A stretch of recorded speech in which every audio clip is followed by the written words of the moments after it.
Bonsoir à tous, bienvenue dans ce nouveau journal. En voici les titres. Première réunion de l'Alliance solaire internationale ce dimanche à New Delhi en Inde. Le vice-président de la Côte d'Ivoire est présent à cette rencontre internationale qui a pour but de trouver des solutions au réchauffement climatique. Ici en Côte d'Ivoire, on note la rentrée politique du mouvement Force 2015 dans la ville de Gagnoa. Il a notamment été question de la mise en place du parti unifié. La secrétaire générale du RDR a lancé le mouvement « Je suis RHDP ». Le téléphone portable, aujourd'hui indispensable dans tous les domaines de la vie, mais cet appareil utilisé par tous émet et reçoit des ondes électromagnétiques et elle serait dangereuse pour la santé des usagers.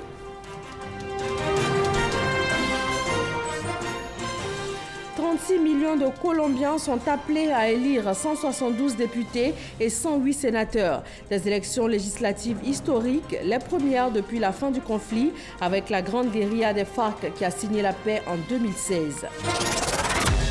Vous êtes sur RTI 1, merci de suivre le 20h de ce 11 mars. On démarre tout de suite en Inde avec le tout premier sommet de l'Alliance solaire internationale ce 11 mars à New Delhi. L'initiative lancée en marge de la COP21 en 2015 a été présidée par les présidents français et indiens. Le vice-président ivoirien prend part à cette rencontre. Elle vise essentiellement la recherche de solutions au réchauffement climatique sur la planète et aussi l'accès à l'énergie solaire. Chiram Kofi Abola.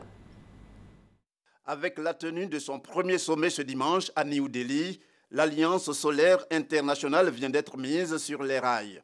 L'initiative venant de Paris après la COP21 en 2015, c'est au président français Emmanuel Macron et au Premier ministre indien Narendra Modi qu'est revenu l'honneur de co-présider cette cérémonie de lancement. Comme feuille de route, la promotion des énergies renouvelables avec en prime l'énergie solaire. Toute chose pour faire face à la question du réchauffement climatique, un réel danger pour l'humanité.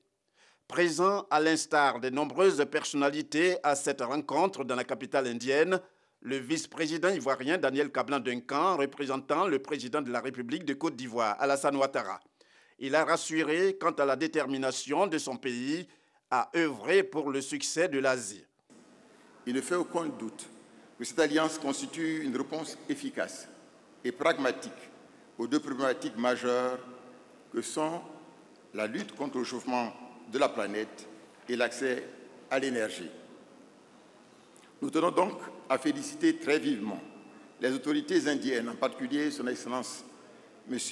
Narendra Modi et l'État français représenté par le président de la République, son Excellence Emmanuel Macron, pour leur ferme engagement à faire de notre alliance un puissant outil de coopération active et de développement dans le domaine de l'énergie solaire. La Côte d'Ivoire, pour sa part, respectera résolument ses engagements pris au niveau mondial en faveur du climat et notamment en ce qui concerne la transition énergétique. Le sommet de New Delhi a été une occasion de présenter des dames formées pour devenir des mamans solares, parmi elles des Ivoiriennes. Les mamans solares ont pour mission non seulement de sensibiliser, mais aussi d'aider techniquement à la vulgarisation de l'énergie solaire dans les foyers. Des éléments sur lesquels l'Alliance solaire internationale sera comptée pour gagner son pari.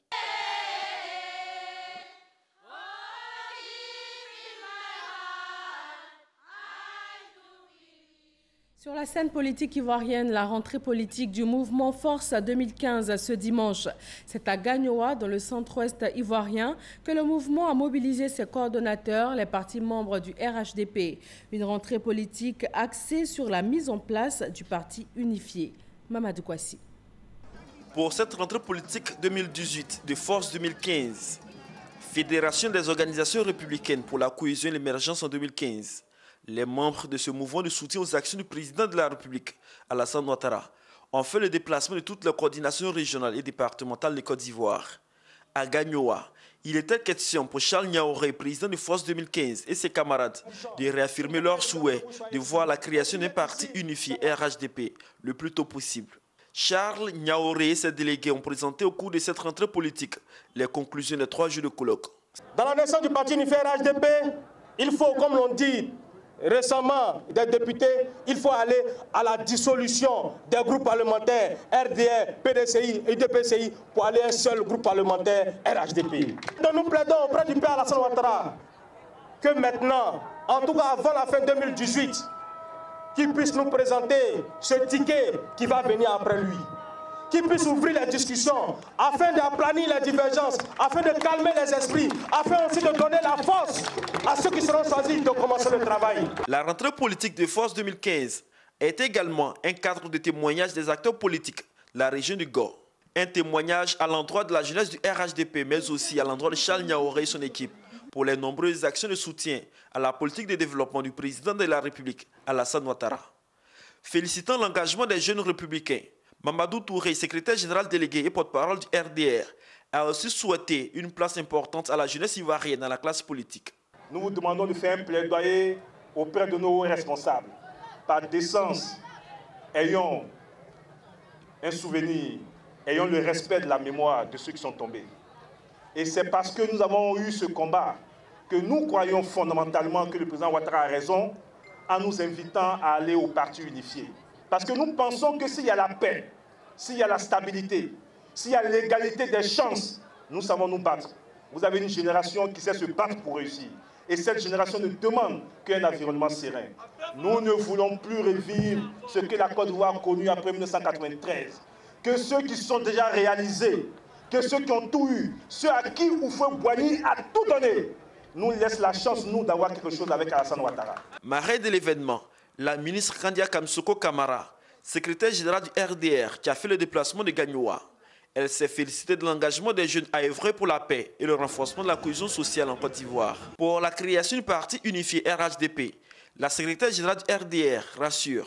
Vous pouvez compter sur la secrétaire générale que je suis pour tout mettre en œuvre pour que le parti unifié RHDP soit une réalité en Côte d'Ivoire ici, pour le bonheur de la Côte d'Ivoirienne, pour la paix en Côte d'Ivoire, pour la stabilité et pour le développement de la province.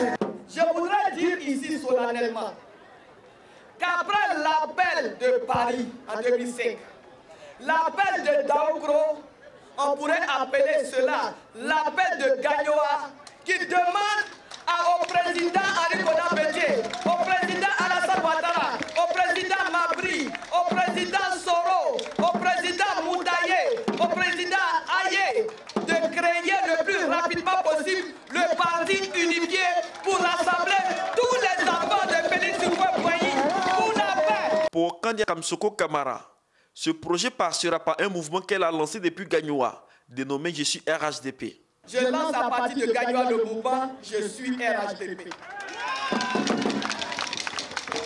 Le mouvement Je suis RHDP. Comme ça, celui qui n'est pas RHDP, il n'a qu'à se déclarer. Parce qu'il y a des gens qui ne veulent pas du RHDP, mais ils veulent profiter du RHDP. Il y a des gens qui ne veulent pas du RHDP, ils veulent profiter du RHDP. Il y a des gens qui ne veulent pas du pouvoir RHDP, mais ils veulent des postes au RHDP. Il y a des personnes qui ne veulent pas du RHDP, qui veulent être ministre RHDP. Il y a des gens qui ne veulent pas RHDP, ils veulent être maire RHDP. Il y a des gens qui ne veulent pas de RHDP, ils veulent être président du conseil régional. Il y a des gens qui ne sont pas RHDP, qui veulent être DG, qui veulent être PCA. C'est terminé, c'est terminé et c'est terminé. Cette rencontre a mobilisé l'ensemble de toutes les couches sociales ainsi que plusieurs associations de soutien aux actions du président de la République, Alassane Ouattara. Occasion également de faire des dons en chaises, en moto, ustensiles de cuisine, des nattes et des bouilloires, des dons destinés à l'ensemble des communautés de la région du Gao. Direction Yamoussoukro pour la cérémonie d'hommage au président du PDCI RDA, Henri Konan Bédié. Le plus vieux parti de Côte d'Ivoire a mis en exergue les qualités humaines de son président. Par ailleurs, les militants et sympathisants du PDCI RDA ont été appelés à la mobilisation pour les futures joutes électorales. Kouadio Kwame. Yamoussoukro, place Jean-Paul II. Point de convergence des militants du PDCI RDA, venus des 4 points cardinaux du pays. C'était en présence de l'épouse du président du PDCI RDA. Un rendez-vous pour rendre un hommage national à Aimé Henri Konan Bédié. Ouvrant la série des allocutions, le délégué départemental du PDCI RDA de Yamoussoukro a indiqué que la capitale politique de notre pays demeure une citadelle imprenable avant d'inviter les militants à maintenir la flamme comme entretenue par les pionniers. Le vice-président du PDCI RDA, Charles Konabani, a pour sa part indiqué que la Côte d'Ivoire est forte et belle quand elle est unie.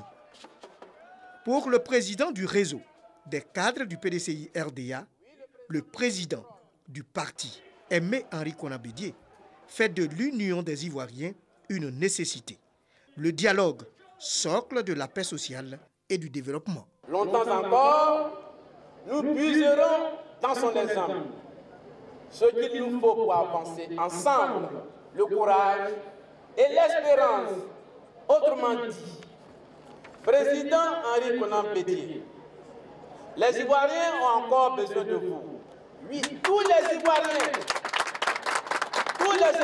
sans exclusion, ont toujours besoin de vous. Plusieurs témoignages mettant en relief l'altruisme et le don de soi du président du PDCI RDA ont été enregistrés. Il a su entourer son cadet, le président Alassane Ouattara, de conseils. Et aujourd'hui, nous avons la paix, nous avons la stabilité. Et il était important que nous venions à Yamoussoukro pour dire merci au président Henri Konan-Bédié. Une famille a besoin de se regrouper, de se ressourcer, afin de prendre un élan pour aller de l'avant. Et se souvenir aussi de ses origines. Nous sommes à Yamoussoukro. Point n'est besoin de décrire l'importance que représente cette ville pour nous quand on se souvient du président Houphouët-Boigny. Après le décès de Félix Houphouët-Boigny, il a tenu la maison PDCI. Ça fait presque un quart de siècle qu'il est à la tête du PDCI. Et je crois qu'il a fait un travail extraordinaire. Avec lui, nous allons écrire encore de belles pages pour le développement de la Côte d'Ivoire dans la paix. PDCI, notre héritage. Mais cet héritage est composé aussi du RDR. Cet héritage est composé aussi de l'UDPCI. Parce que tout ce que le PDCI a pu réaliser de grand, c'est avec tous les Ivoiriens.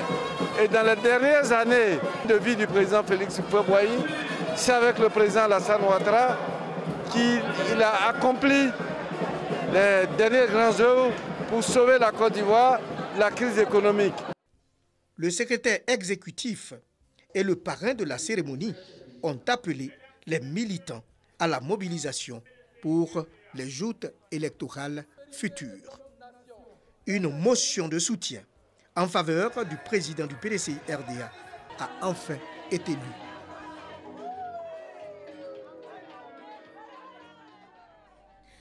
La fêtière des conseils économiques et sociaux vient de tenir sa toute première assise.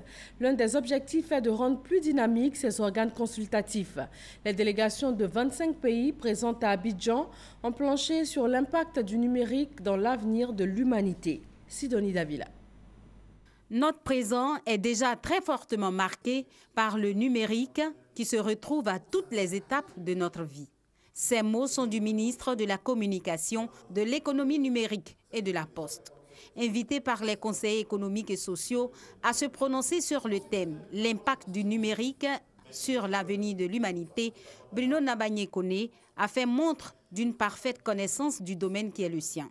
Nous sommes aujourd'hui à un niveau de transaction de 17 milliards de francs CFA par jour qui sont faites à travers les réseaux et systèmes. Au-delà, nous notons la création de plusieurs milliers d'emplois dans les métiers nouveaux qui n'auraient pas existé sans le numérique. Face aux assemblées consultatives, au cours d'un atelier d'échange, d'expériences et de bonnes pratiques organisé par l'AICESIS, conseils économiques, sociaux et institutions similaires, le ministre a également fait le rapprochement entre l'impact de la révolution numérique et le futur de l'humanité. Nos données sont stockées partout, nos données de santé. Imaginons que demain, tout cela se retrouve dans la rue. Quel impact? Donc ce sont de réels défis. Ou même que tout ça soit piraté. C'est beaucoup de complexité, mais qu'il nous faut traiter dès à présent. Dans un monde en pleine révolution numérique, les assemblées consultatives francophones réunies au sein de l'AICESEC veulent être en phase avec les exigences de la société afin de répondre efficacement aux attentes des gouvernements et des peuples. Il était temps que nos assemblées consultatives se saisissent de cette problématique à l'effet de mener des réflexions approfondies et d'apporter leur contribution pour une meilleure appréhension de cette réalité. 25 pays, 160 participants, les membres de l'AICESIS ont fait le choix de la destination Côte d'Ivoire pour les activités inaugurales de la nouvelle mandature de cette organisation. Une première dans l'histoire de cette fêtière. Le téléphone portable, aujourd'hui indispensable dans tous les domaines de la vie, mais cet appareil utilisé par tous émet et reçoit des ondes électromagnétiques et elles seraient dangereuses pour les usagers. À quel moment le téléphone émet le plus d'ondes? Sont-elles à la base de certaines maladies? Y a-t-il un contrôle en la matière ici en Côte d'Ivoire? Le dossier de ce soir vous est proposé par Fidèle Aigné et Franck Wadio. Le marché Wakubwe, dans ce magasin de téléphones portables dans la commune de Yopougon, des marques de tout type et pour toutes les bourses. Maintenant, on peut avoir des téléphones facilement. Avec un 4000, 5000, on peut avoir des téléphones sans problème. Le téléphone, cet appareil, petit à petit rentré dans notre quotidien, est aujourd'hui incontournable. Certains en possèdent plusieurs, au point de ne plus pouvoir s'en séparer. J'ai 3 téléphones. J'appelle les réseaux sociaux, les textos. En fait, le téléphone, c'est comme une partie de moi. C'est pas possible de vivre sans téléphone. Les téléphones mobiles fonctionnent en émettant des ondes, un canal utilisé pour interagir. Lorsque quelqu'un vous appelle, il y a donc au niveau des BTS les signaux qui arrivent et il y a ce qu'on appelle les paging. C'est-à-dire vous êtes à Kokogudo ici, les paging consiste à chercher votre numéro. Et c'est parce que votre téléphone émet des ondes que le paging va retrouver donc votre numéro et donc le téléphone émet des ondes lorsqu'il est en fonctionnement. Même lorsqu'il envoie aussi, il émet. Mais lorsque vous l'éteignez complètement, il n'émet plus d'ondes. Si l'utilité du téléphone portable n'est plus à démontrer, les ondes électromagnétiques qu'ils émettent seraient dangereuses pour les usagers, selon l'ONG Africa Planète Verte. Plusieurs mots sont à mettre à l'actif de ces ondes. Tout ce que nous utilisons comme moyen de communication a un impact sur la santé des personnes, sur notre santé. Et ces impacts-là aujourd'hui sont traduits donc par les ondes électromagnétiques. L'accroissement de la puissance de ces ondes au fil des années et la manifestation sur les personnes, c'est un état d'anxiété, de stress, de fatigue qui s'aggrave. On retrouve pour les gens qui travaillent dans les centres d'appel ou très exposés des maux de tête, des migraines, des céphalées, mauvais sommeil. Selon une étude menée par l'Agence sanitaire de France en 2014, l'on ne peut parler de risques avérés, mais plutôt d'effets possibles sur le bien-être. Les médecins et experts en télécom ivoiriens sont unanimes. Aucune preuve scientifique ne prouve l'impact des ondes sur la santé. À ma connaissance, jusqu'à preuve du contraire, il n'y a pas eu de revue scientifique qui affirme que ces rayons-là sont nocifs. Les ondes peuvent vous rendre malade et peuvent surtout apporter une négativité au niveau du bien-être de l'être humain. Mais rendre malade en tant que tel, il faut étudier la question, faire des investigations, des études pour bien affirmer ou bien confirmer ce qu'on doit pouvoir annoncer. Dire que les ondes rendent malades, il faut pouvoir étayer avec des données scientifiques. En Côte d'Ivoire, l'Agence de gestion des fréquences radioélectriques effectue régulièrement des mesures de contrôle de la nocivité des ondes. Selon le directeur de cette agence, il n'y a pas de souci à se faire. Aujourd'hui, nous avons fait les mesures du champ électromagnétique et donc c'est le niveau des puissances reçues par la population. Il y a les normes de l'OMS qui sont basées sur les normes de la Commission internationale de la protection contre les rayonnements non ionisants. Donc nous comparons nos valeurs mesurées ici aux valeurs de cette commission. Mais si on a une puissance qui est très élevée, nous allons savoir d'abord la source et nous allons voir l'opérateur en question lui demander de diminuer la puissance. Maintenant, les pylônes, quand on les installe, il y a une étude qui est faite avant. Donc l'AIGF reçoit les dossiers de tous les sites. Nous faisons une prédiction avec les sites qui existent déjà. Nous vérifions les niveaux qui sont acceptables et ensuite nous faisons un contrôle sur le terrain. Les ondes électromagnétiques n'ont pas d'incidence sur la santé de la population, mais le mauvais usage du téléphone présente des dangers, d'où quelques conseils. Si on peut utiliser les mains à quitte libre ou même parler sur le haut-parleur, ça c'est la première recommandation. Utiliser les messages textes si possible, éviter les longues communications, éviter l'utilisation des téléphones par les enfants. Il faut aussi éviter d'utiliser les téléphones dans les voitures. Pourquoi? Parce que dans les voitures, on a beaucoup de réflexions. Donc le téléphone augmente sa puissance afin de pouvoir communiquer. Quand on achète un téléphone, il faut qu'on regarde quelque chose qu'on appelle le débit d'absorption spécifique. Et il faut utiliser celui qui a un débit d'absorption spécifique le plus bas possible. L'Agence ivoirienne de gestion des fréquences radioélectriques est un organe de l'État qui veille au respect des niveaux de référence en matière d'émission d'ondes électromagnétiques. Il n'y a aucune preuve scientifique à ce jour attestant le lien entre l'utilisation des téléphones portables et l'apparition de maladies. Cependant, la prudence doit être de mise.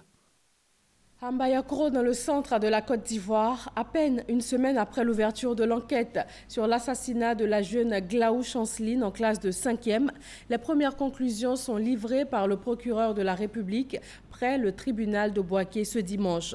2 présumés coupables aux arrêts, un prisonnier qui serait l'assassin et un garde pénitentiaire, le commanditaire de l'assassinat, qui n'est autre que le père de la victime. Léon Bro.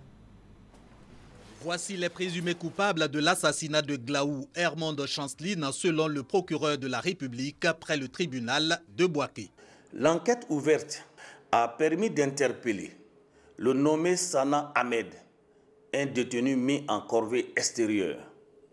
Interrogé, il n'a fait aucune difficulté pour reconnaître les faits d'assassinat mis à sa charge.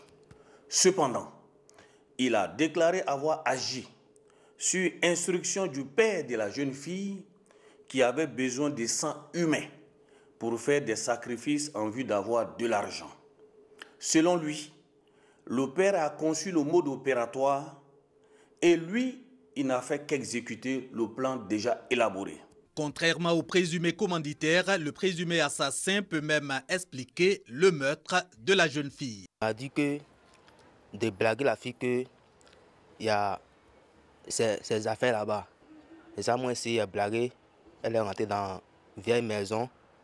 Et puis, on s'est battu. Et puis, il l'a fait tomber. Quand elle a fait tomber, c'est ça, en tombant, c'est ça, moi aussi, il a pris le couteau là. Et puis, il a piqué. C'est que l'assassinat a eu lieu derrière ma maison. Il ne sait pas à quel temps il a assassiné. Même moi, j'étais à la maison, en train de regarder la télévision. Dans tous les cas, promet la justice, l'assassinat de Glaou Hermonde Chanceline ne restera pas impuni. Le lundi 12 mars 2018, le nommé Sana Ahmed, le présumé auteur, et M. Glaou Franck Delphin, le commanditaire, seront déférés au parquet pour être présentés à un juge d'instruction.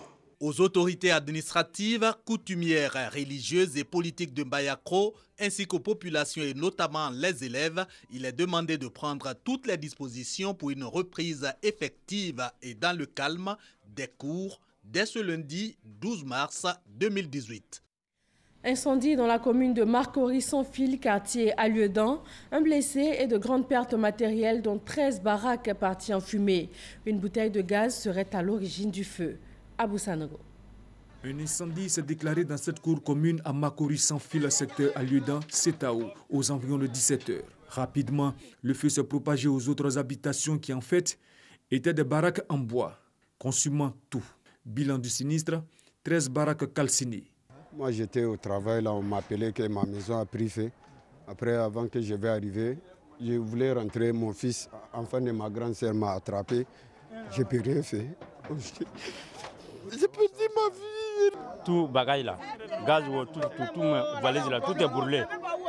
Ouais, c'est pas comment vous faire. Les causes de l'incendie restent pour l'heure non élucidées.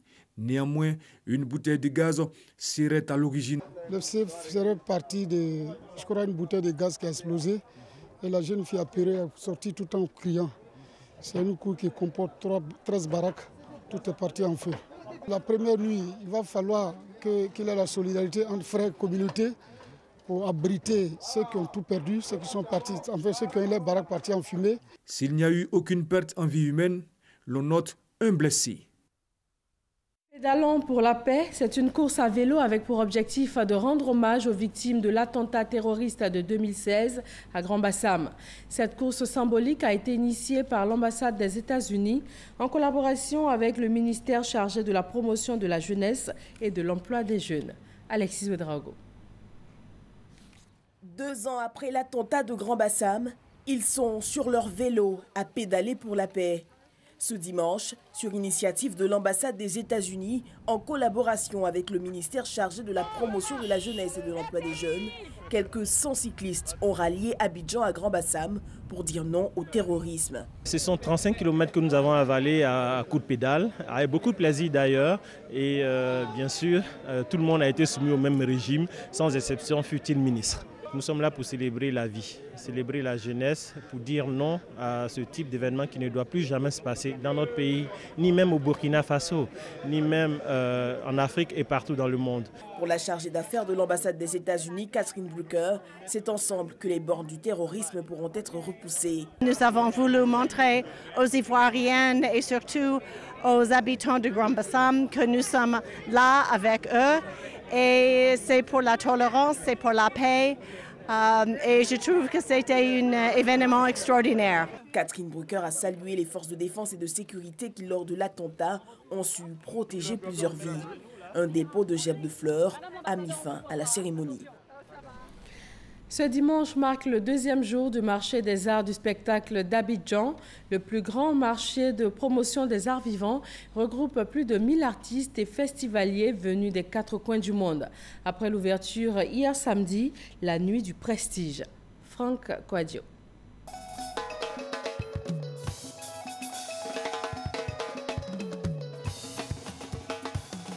Roulement saccadé et notes accélérées. La batterie peut entrer en scène. Nuit de prestige, mais aussi nuit du son à ce Massa 2018.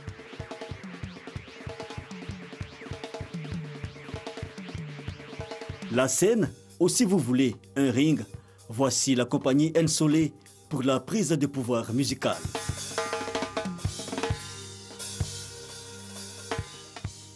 Les arts de la scène dans leur pleine expression, le public est conquis. Et quand l'art se décline en spectacle vocal, on tend bien l'oreille, la slameuse vous parle. Juste prêcher comme un apôtre. Vivre livre, ivre d'idées, dériver vite un verbe après l'autre. L'art qui vous parle, c'est aussi l'instrument à cordes dans sa forme traditionnelle pour mieux porter le chant.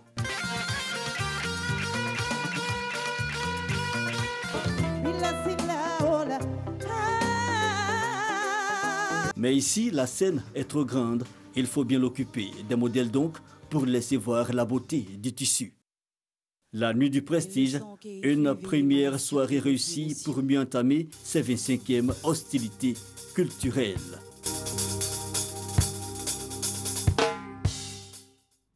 Dans l'actualité internationale, les Colombiens sont appelés aux urnes ce dimanche pour des élections législatives historiques.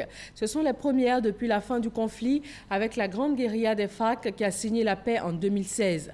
36 millions d'électeurs appelés à élire 172 députés et 108 sénateurs.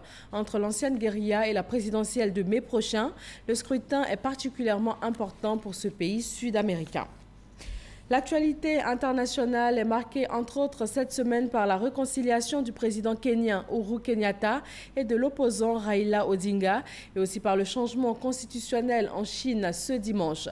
L'actualité de la semaine dans le monde, c'est le 7 sur 7 par Olivier Iriebi et Abou Sanogo.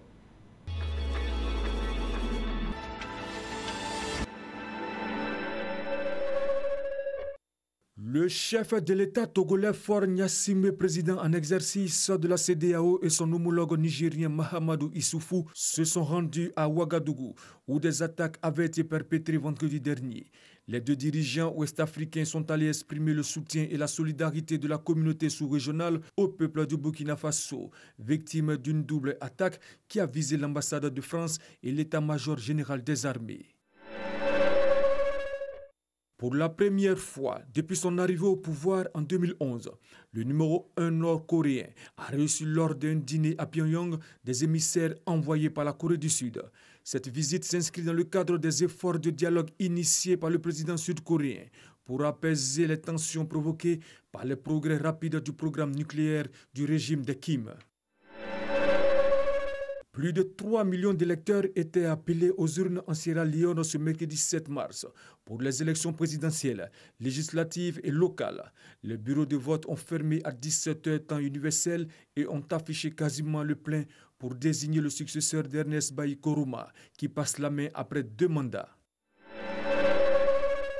C'est le premier des 3 verdicts du jour à La Haye. L'ancien vice-président congolais Jean-Pierre Bemba et ses 4 co-accusés restent condamnés pour atteinte à l'administration de la justice. Les peines ont même été confirmées pour 2 des accusés. Mais pour Jean-Pierre Bemba et son équipe de défense de l'époque, il faudra attendre pour connaître la peine. Uhuru Kenyatta et Raila Odinga ont décidé d'enterrer la hache de guerre. À la surprise générale, le président kenyan et son opposant se sont rencontrés vendredi dernier. Raila Odinga, qui ne reconnaît pas la réélection du chef de l'État, s'était autoproclamé président du peuple.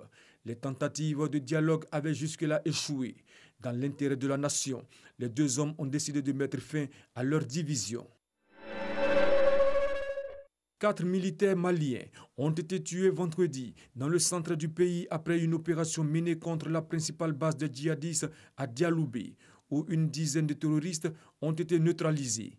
Selon le ministère de la Défense, le véhicule de l'armée a sauté sur une mine. L'explosion a causé la mort des soldats. Par 2958 voix pour, 2 contre et 3 abstentions, les députés de l'Assemblée nationale populaire ont approuvé ce dimanche une réforme de la Constitution qui limitait les mandats présidentiels à 2 fois 5 ans. Cette nouvelle disposition qui met fin à la limitation des mandats présidentiels va permettre à l'actuel président chinois de rester au pouvoir après la fin de son mandat en 2023.